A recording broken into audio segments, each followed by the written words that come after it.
What it is when you try to make plans with people and they don't give you a definitive answer, they don't commit, and then they're waiting for another offer to come up. Hi, everybody. Welcome to my channel. I am Kelly, and I'm so happy to be here with you today. I wanted to do a quick video, first off, to challenge you to talk to one new person this week. And I'm going to explain why towards the end of the video, because I have a story to share.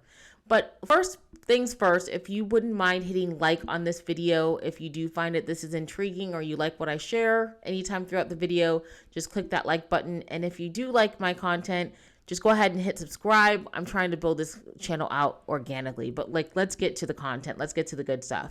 I'm going to give a story. And earlier this week, I went to work at a coffee shop, and it was just to get a change of scenery, get out of the house for a little bit.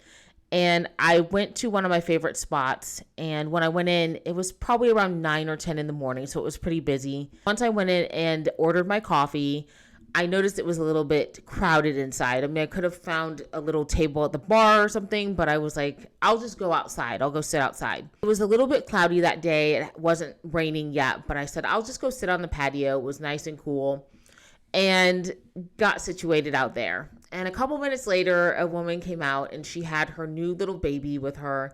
And I smiled at her, and she saw me smiling at her and smiled back. And she said, well, things weren't going too well inside, so we're going to try sitting outside. And I said, yep, you got to do what you got to do. Told me that the baby was only a month old. So teeny tiny little sweet baby. I saw her, while I was working, and she just was holding the baby and playing with him and smiling at him and just being so loving. And she was just a really great mother. And of course it started to rain probably about 15 minutes later. So I was like, let me gather my stuff. Fortunately, by then the coffee shop had cleared out a little bit, so I was able to find a spot. It's actually my favorite spot when I go there, so that was good. Kept looking behind me, and I saw that she was still there. Like when it started raining, she was kind of gathering up some things, and I just figured she had taken the baby and put him in the car and had left. But she was still kind of hanging out, and I figured she just was probably doing the same thing as everybody else, just trying to get out of the house and have a change of scenery.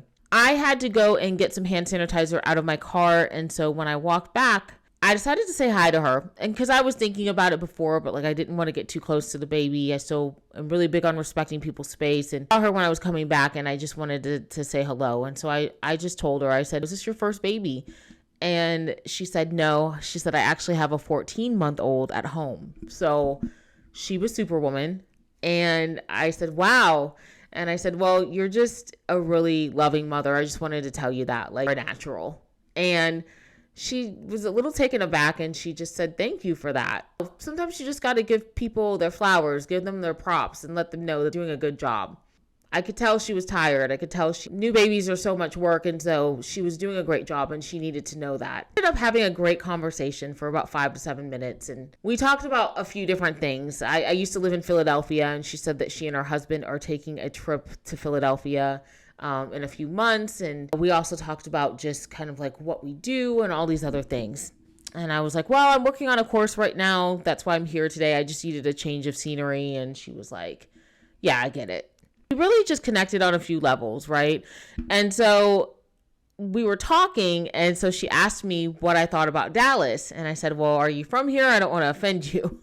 Now, I love Dallas. I've been here off and on for a really long time, I think since 2011. And it's an okay place to be. But one thing that I will say is people don't always do what they say they're going to do here.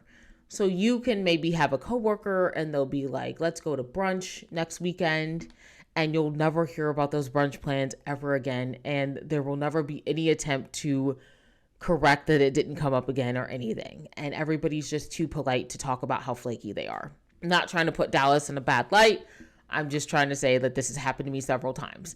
And so I talked to her about that, and she just laughed. She's like, yeah, so my husband and I talk about this, and we call it fear of missing the next best thing. And I said, that's exactly what it is. And what it is when you try to make plans with people and they don't give you a definitive answer, they don't commit, and then they're waiting for another offer to come up or some better plans to come up. So they have plans, and they'll kind of keep your plans on the back burner, but they're waiting to see if there's another option that comes in.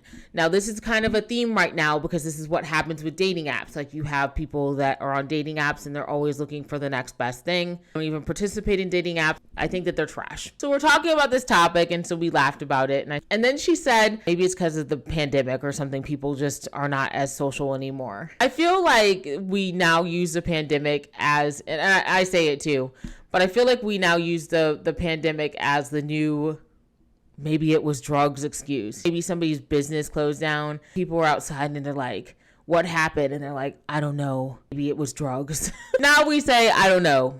I guess since the pandemic, things are different. Things are different since the pandemic. And I would say definitely people are not as social anymore. So that brings me around to this whole scenario, because I really think that we are in a place right now where people are always on their phones. People are always too busy to say hello, to help each other out, to just give encouragement to one another. And I think that that's something that we can bring back, because really having this conversation with this woman, it helped my day be better. And I think it helped her day too. Just say hello to somebody and end up having a great conversation. You might have things in common. You maybe went to high school with the same person. Maybe they've traveled somewhere that you're planning to go and they can give you tips. I've had so many things happen whenever I've challenged myself to talk to a lot of people. I usually challenge people to do it to 5 people, including myself. I'll say, okay, Kelly, we're going out today. Let's talk to 5 people. I really want to challenge anybody that's watching this right now. Doesn't matter when you're watching it, but I want to challenge you to talk to a stranger wherever you're at. Just say hello, compliment them, say, how's it going? There's different ways that you can start a conversation. Just try to talk to people and see where the conversation goes. And then I want you to come back here in the comments and talk about how it went. What did you all talk about? Where were you at? How did you strike up the conversation? What was their reaction? I want the tea on all of it, because I think that this is something that if we get into the habit of doing a little bit more, we'll not only make more connections, we'll make people's days brighter, we'll make our own days brighter, we're going to improve our communication skills, and we're going to become more social, right? Social media, because the whole point of social media is to be social, but like, how social are we on social media? Like, there definitely are people that leave comments and then you have trolls, but who cares about them? But I don't know, I think everybody's about kind of getting on there to tell their story, but how social are we about that? How many times are we reaching out saying, I really liked your reel that you did. I really like your YouTube short that you did. Let's do it. So challenge is on. Go and talk to one stranger today, tomorrow, whenever it is, whenever you watch this video, and report back. I want to see how it goes. Thanks for tuning in. If you did like this video, please hit like, and I'd love if you'd subscribe, and I'll see you next time. Bye.